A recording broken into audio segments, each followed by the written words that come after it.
Ready. Play.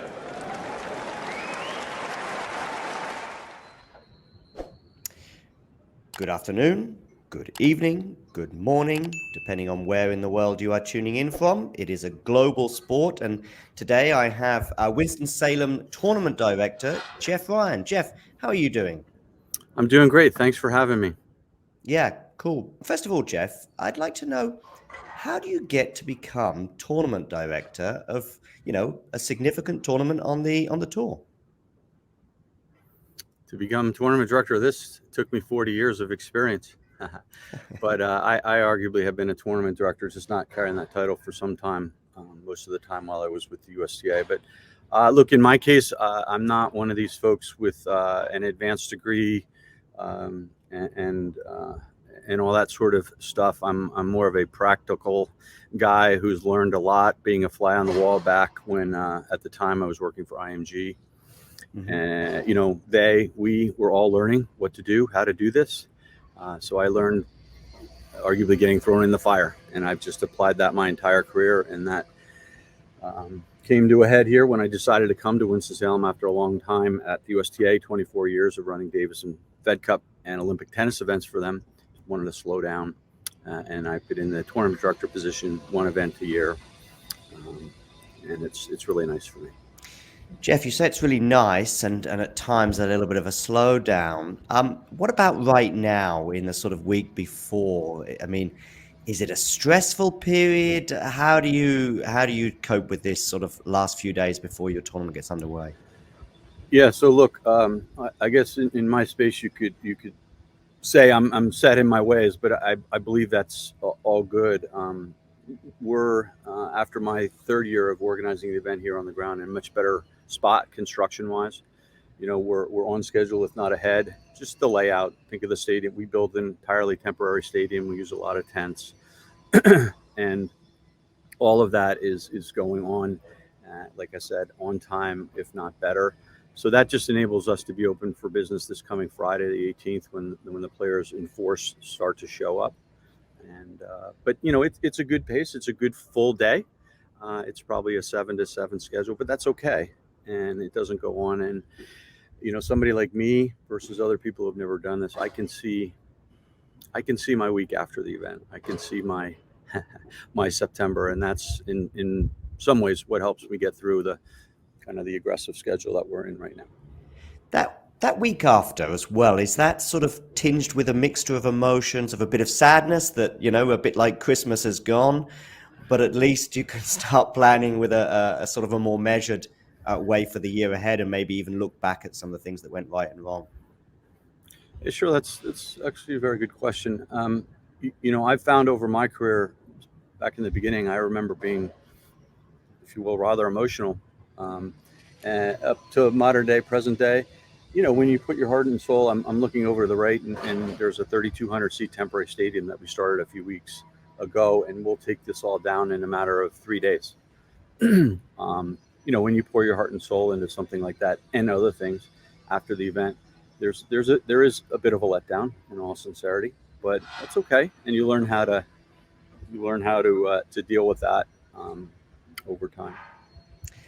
And attracting players, bearing in mind you're in that sort of week slot between Cincinnati and then the US Open, is it easy? Are you sort of waiting to see also what happens at Cincinnati, bearing in mind some people may pull out before the US Open? Is this a 7-day period where you look at one or two of the bigger players that are due to come and keep an eye on what they're doing in Cincinnati, or how does this play out? Yeah, so yes, very much is the answer to your question. So I am watching the results in Cincinnati, and we have 2 of our 4 wild cards left. We've already ordered one to Monfils and one to Team, right? So this is very much of a sit, wait, and see type of approach. We obviously field a lot of other requests from very good tennis players and people that we'd love to have here, but we are in a way just waiting and watching what goes on in Cincinnati in case there's someone there that might want to come and play our tournament. These would be the likes of a top 10, top 15 type player, which traditionally doesn't sign up for our week. They go on to New York, but now, and especially in the future, as these Masters 1000 events take shape and take form by 25, Cincinnati and Canada will be longer 2-week windows.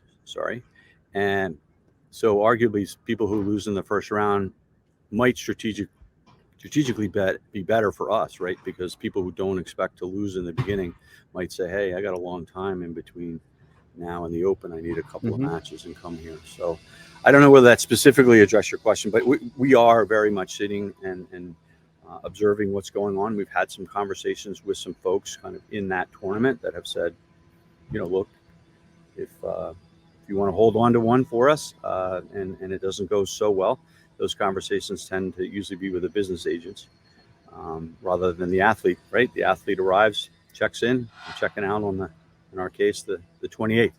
I'm going to win that puppy. How does that then? That's a really good point you raise about the fact that obviously we've already seen some of these 2-week Masters events or 1000s events happening in Europe, for example. I mean, next year, Cincinnati's going to be 2 weeks next year, is it? One more year. Still going to be another year. So the year after, it'll be 2 weeks. Do you look at that as you just highlighted, that there may be 1 or 2 big players, for example, go out early and therefore may choose to come to Winston-Salem, so that will be a positive. But then do you think it may impact as well in a negative sense, or how do you view this 2-week format? Is it something you give the thumbs up to, or you're a bit more skeptical about? Well, look, I would argue that it in our case, all things being the same, we can see a 2-week format for those events potentially benefiting us. Okay. Because of what we're talking about. If you just take the examples of, I think Taylor and Francis both have lost in Toronto early, if you will. Even Alcaraz did, right? Yeah. If you apply 2025,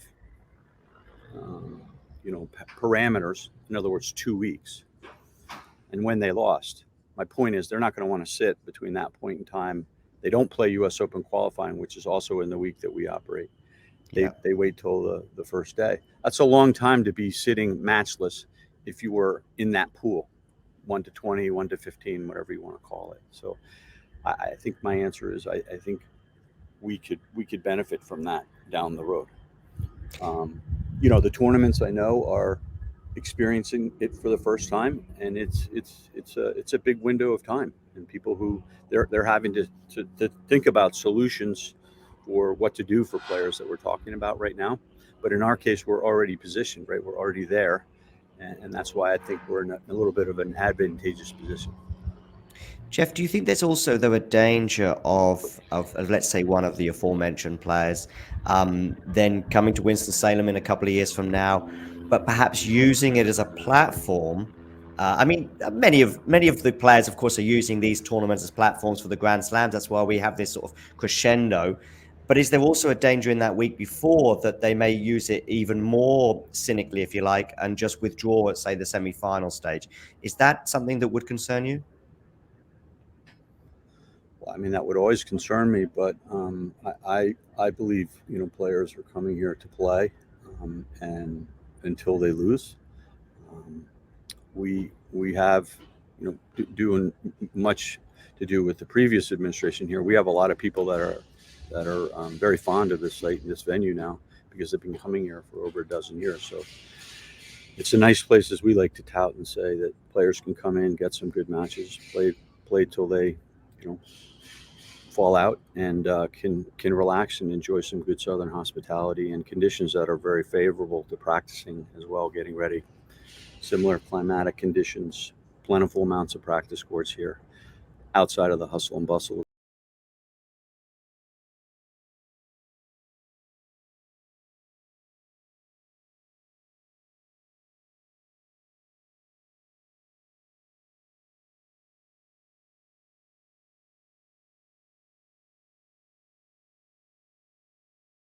Jeff, you've been in this role for 3 years now. I'm sure there's been a few trials and tribulations in that time. I mean, we've had the pandemic, of course, and we've had, just managing this kind of tournament anyway must be pretty tricky.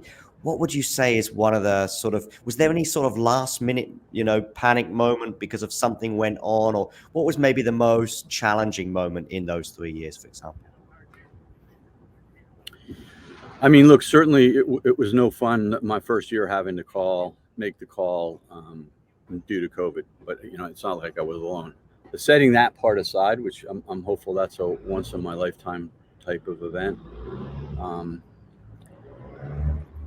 It's probably my years of doing this. I mean, I've been through far worse than anything I've ever been through here, right? Things have not been on time. We've had some weather delays. We've had some folks who have different styles of management and whatnot, and that's all changed now. And my roots are operations. My roots are very organized operations, and I feel like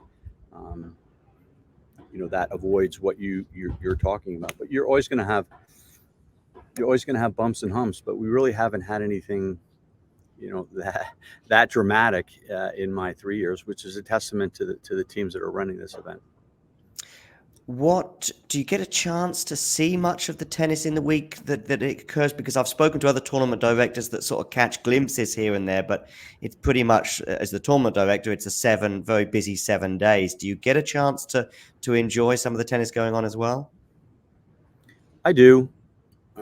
I try and go out there and for a couple of reasons, just watch a little bit of the tennis, sit down, check out of worrying about.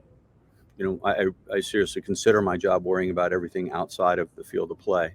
That's my job during the tournament. So carry that forward. I shouldn't be sitting around watching tennis, in my view.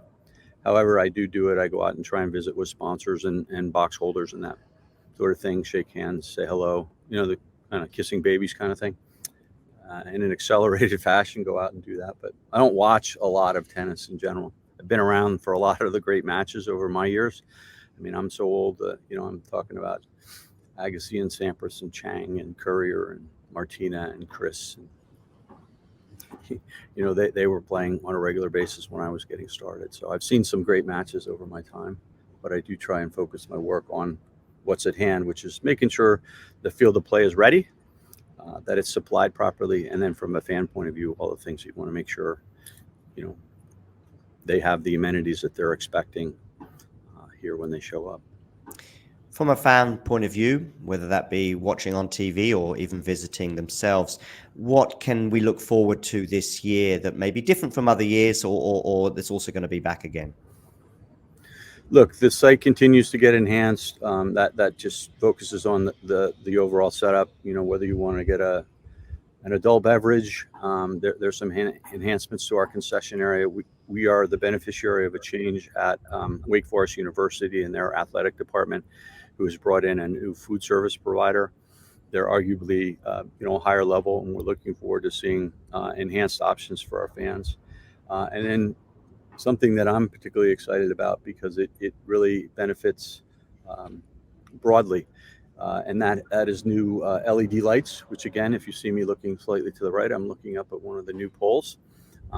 All 13 courts are now lit for those who understand what I'm talking about, foot candles, about 185.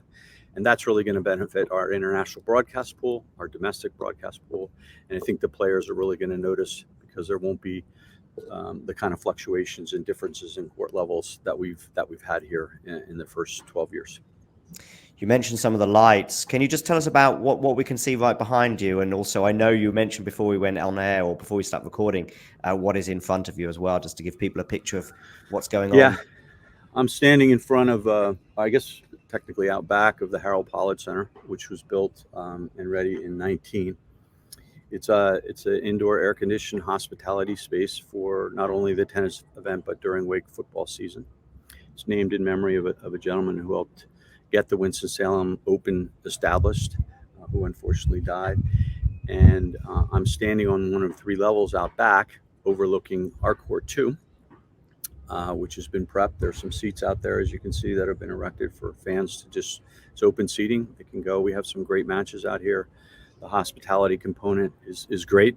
Sometimes it gets a little loud, so a guy like me worries about that, just going and hush people. But it's a great problem to have, and it's we can have upwards of 500 people in here at any one session, and off in the distance, trying to point my finger should be at one of our new light fixtures over there in the can see distance. it. So that's what's out there. But it's a bank of 3 courts. We essentially set up stands on the center court facing each way. So the first court would be our match court 2, and then the one in the distance would be match court 3. Every tournament is unique, but of course there will be some things that you'll all share in common, whether it be a Grand Slam, a 250, or even a Challenger. Are you in touch with other tournament directors from time to time, and are you sharing notes and certain things, particularly at other tournaments that maybe went wrong, or even just, you know, we're in a world of social media now where people are very occupied with scheduling probably more than ever before, and when the weather gets involved, and you know, are you speaking to others about, you know what, we did have this problem, for example, in a nearby tournament in particular? Are you in touch with each other a little bit? For sure. We have meetings, you know, in person a couple times a year. But, you know, the summertime tournament directors, I speak to them probably most frequently. As I said earlier, I worked for the USTA for 24 years. So I'm very close with a lot of people still there at the Open, good contacts there. And some people overseas from my travels. So, yeah, I do collaborate and talk. I mean, one of the things, if I had to say that I guess I still am a little bit critical of, is the lack of sharing, the lack of what is becoming more commonplace, fortunately, on the ATP Tour and maybe the women's as well. It's just the aggregation. I mean, there are so many benefits to the U.S. Open Series, which was established when I was at the U.S. Open.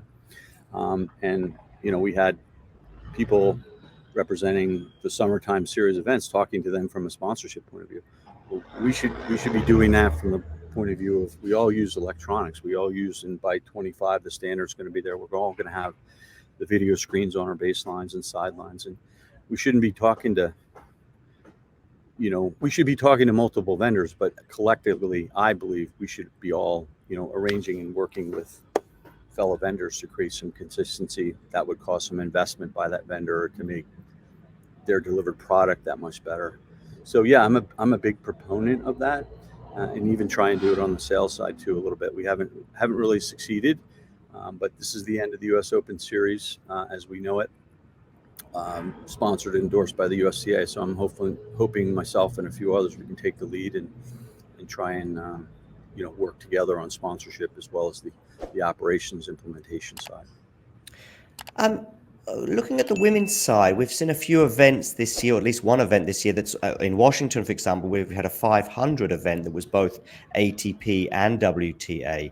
Is that something that you would embrace at Winston-Salem, or do you think you might struggle to cope with both sides of the tour coming, for example, for a week?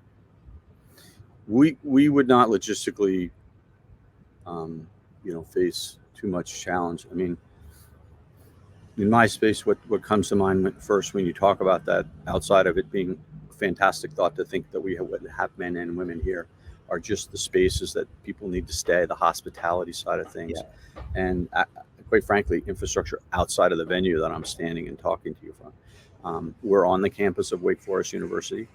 We traditionally are the same week or the week before Wake move in. And you can imagine that leads to a drain in a city like ours, and the hotels and things that are important to the events. So we would need to get through that. But we arguably have made a couple of attempts, the prior administration for me, and then when I first came in, we were thinking about doing it. And I would think in general, I'd say characterize us as interested in doing that. It's a good time to do it. And so we'll see how that evolves and what becomes of it. But we're also taking a cautious approach to what's going on calendar-wise. There's a lot of discussion about adding a couple of 500s at a different time of year. I think the Masters 1000s are kind of established. And I think once they get those two levels, in other words, the 1000s and 500s calendarized and put in place, deal with things like next year's an Olympic year. You have to have some shifting there because of an Olympic year every 4 years. How do we better address that so it's not such a hiccup? But after that, the 250s will become the priority of the discussion going on about the calendar, and we'll see where everybody lands. is there a possibility that maybe not in the next year or two, but at some point in the next few years that Winston-Salem could be even elevated to a 500 status and perhaps move to a different part of the year? I mean, look, we've consistently expressed interest in doing something like that, but I think you would also find that it's not. I don't think it's a condition that, say, the tour, the players, and important constituents in our space would feel is the best. So I think right now we're content and understanding of that point of view, and probably going to stay at a 250 and more focus on looking at maybe becoming a combined men's and women's event at the same level. And, you know, just me talking personally at a time when we can truly say that we're offering equal prize money. And the final question is the weather going to be okay next week? Yeah, so this is actually one of the things I talk to my colleagues about a lot. You know, Mother Nature's going to do what she wants. Good or bad, this tournament seems to have a reputation for every year there being something that goes on. So maybe this is going back to your original question. You know, I've been here this tournament was owned by the USTA when I worked at the USTA, and I was involved in, if you will, the financial transaction to sell it here to Winston-Salem. So for that reason, I used to travel in here every year. And as an example, one year, that earthquake that hit the east coast of the United States, and I think it was in Arlington, Virginia or whatever, rattled this place. Last year, random lightning strike. It blew out all our scanners. It blew out a lot of our electronics. It blew out equipment in Hawkeye. I'm not saying I want that to happen again as much as I'm just saying for me to impose any sort of anxiety or worry on what the weather may or may not be. Do I have a plan? Yeah, I know what to do if it rains, but my approach is a little bit more like, let's just keep it positive. We're planning for sun or at least cloudy weather, no wet stuff. But I have court drying equipment. I have a rain plan. I have a ticket policy if that happens. I know what to do, but I don't really talk about it that much just because it's going to happen. And I've been, knock wood, very lucky here in the beginning to really not have. We had some rain last year, but it wasn't where it had a real negative impact. Jeff, thanks for joining us today on Talking Tennis, and good luck with next week's tournament. If you enjoyed this video, make sure you hit that like button. Don't forget to subscribe and click that notification bell so you don't miss out on all things tennis.